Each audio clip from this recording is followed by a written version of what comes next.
Madame la ministre, pour le groupe Liberté Indépendant Outre-mer et Territoires, la parole est à Monsieur Stéphane Lenormand. Merci Madame la Présidente, Madame la Ministre. Dans quelques mois, 350 000 personnes en situation de handicap devraient venir essentiellement sur Paris, dont 4 000 utilisateurs de fauteuils roulants par jour. Ces jeux que l'on annonce comme inclusifs sont sans doute l'occasion de booster l'accessibilité de nombreux sites et dans nos transports et de donner finalement un héritage vertueux à notre pays, même s'il s'agit essentiellement de l'Île-de-France. Pourtant, de nombreuses associations, collectifs œuvrant autour du handicap nous alertent et sont inquiets. Je n'en citerai que quelques points ce soir. Le premier concerne la mise à disposition des navettes qui devaient permettre aux visiteurs handicapés de se joindre dans la plupart des sites sportifs. Visiblement, ils devaient être gratuits. Aujourd'hui, on les annonce payants. On les annonce maintenant réservés uniquement aux utilisateurs de fauteuils roulants. Mais quid des autres types de handicap ou quid aussi des accompagnateurs qui sont souvent nécessaires?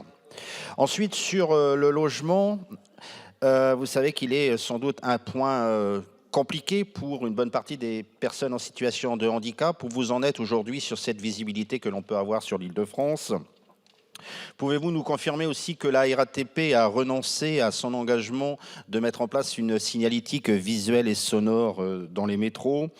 Et j'aimerais avoir aussi votre sentiment sur le niveau de formation qui est décerné à la fois aux forces de l'ordre, mais aussi à tous les bénévoles qui auront à charge l'accueil, l'approche ou la prise en charge des personnes en situation de handicap, quel que soit leur handicap.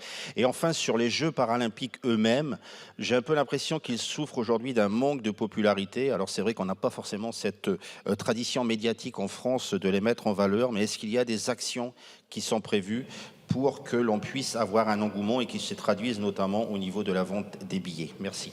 Merci, Monsieur le député. Madame la ministre, vous avez la parole. Monsieur le député Normand, merci beaucoup pour cette question. Vous soulevez un enjeu qui est capital, qui est à la fois de sécuriser l'inclusion de nos jeux et de faire en sorte qu'en héritage, nous ayons pu faire levier des jeux pour non seulement changer le regard que la société porte sur le handicap, mais améliorer concrètement le quotidien des personnes en situation de handicap.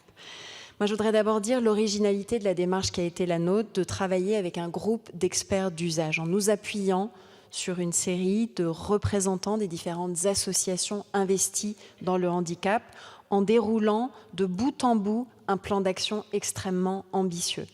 Depuis l'arrivée à l'aéroport ou dans nos gares qui ont été largement rendues accessibles, dans nos aéroports, de nouveaux engagements de service comme celui de pouvoir acheminer jusqu'à l'appareil son fauteuil roulant, de pouvoir le retrouver en sortant de l'avion immédiatement à la sortie. Ça fait partie des engagements de service qui ont été pris dans le cadre d'un plan d'action de 10 mesures dédiées par les opérateurs de transport. Jusqu'à la question de l'hébergement, vous souleviez la question du volume de chambres.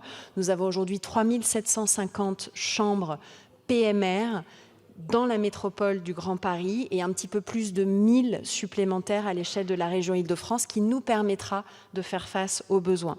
Nous avons en matière de transport en commun pour le quotidien des personnes qui iront vers les sites de compétition, développé des systèmes de navettes, mis en place aussi un système tout à fait nouveau, amplifié de taxis accessibles. Nous n'en avions qu'un parc de 250 à l'échelle de la région Île-de-France. Nous en aurons 1000 demain grâce à tout ce travail fait sur l'accessibilité. S'agissant des cheminements, un travail là aussi est fait en lien avec chacun des préfets de département pour que du point de dépose, des gares jusqu'au point de dépose dans les sites de compétition, il y ait une fluidité la plus grande possible. Et vous avez raison de dire que nous avons besoin de soutenir la billetterie paralympique. Déjà 900 000 billets ont été soutenus et un grand plan complet a été demandé au comité d'organisation en lien avec nous et l'ensemble des parties prenantes du bureau exécutif pour bien booster toutes les ventes. La parole est à Monsieur Paul Molac.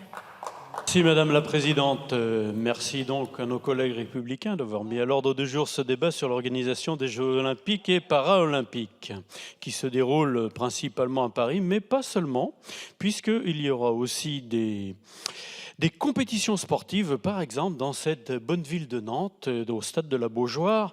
N'est pas Nantes bien connue pour son château des Ducs de Bretagne? Si certains pensaient que Nantes n'était pas en Bretagne, eh bien, ils se tromperaient. Donc, si ces Jeux constituent une fierté chez une partie de la population, le défi des organisations se révèle être une angoisse pour d'autres. Je n'ai pas vraiment d'inquiétude sur le sort des sportifs ou du déroulé des compétitions. En revanche, je m'inquiète par rapport à l'impact qu'auront ces Jeux sur notre quotidien.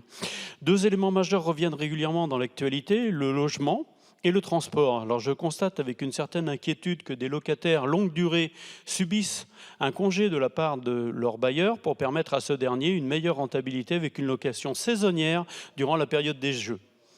À ce titre, je m'étonne que des solutions d'hébergement ne soient pas prévues pour les jeunes bénévoles qui se déplacent dans la capitale à cette occasion. Enfin, la saturation des transports publics dans la capitale constitue une réelle préoccupation. Mais de tout cela, ce sont des considérations très parisiennes, car le reste de la France vivra, lui aussi, ses activités estivales habituelles.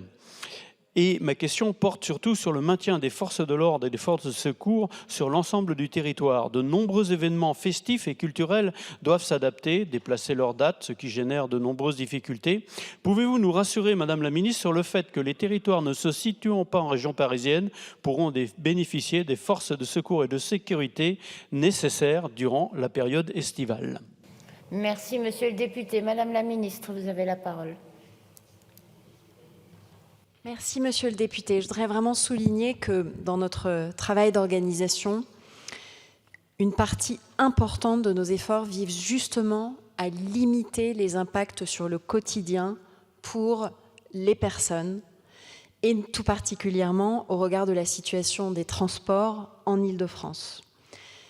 À cet égard, nous avons lancé il y a quelques semaines un site internet dédié qui s'appelle anticiperlesjeux.gouv.fr, dans lequel sont représentés l'ensemble des périmètres de circulation, de sécurité qui ont été définis par le préfet de police et une météo des lignes et des stations qui permet à chacun de savoir, compte tenu de l'afflux de spectateurs en fonction des différents jours et des différentes sessions, des différents horaires, quel sera l'état de trafic du trafic sur la ligne de transport à laquelle il est habitué, ce qui permettra d'anticiper, de peut-être parfois décaler un petit peu, changer légèrement d'itinéraire, peut-être prendre sur certains moments son vélo ou avoir quelques heures de télétravail.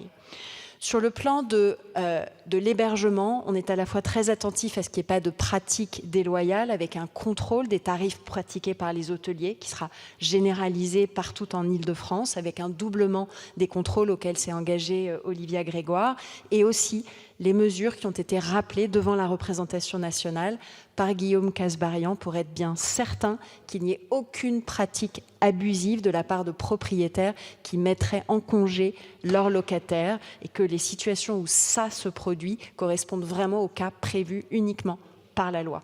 Tout ceci est extrêmement important. Nous avons, je l'ai dit, vraiment à cœur de limiter les impacts sur le quotidien pour les riverains, pour les acteurs économiques également, et de faire en sorte que ces Jeux puissent être une fête pour le maximum de personnes. Je vous remercie. Merci, Madame la Ministre. Pour le groupe Renaissance, Monsieur Belkir Belhadad.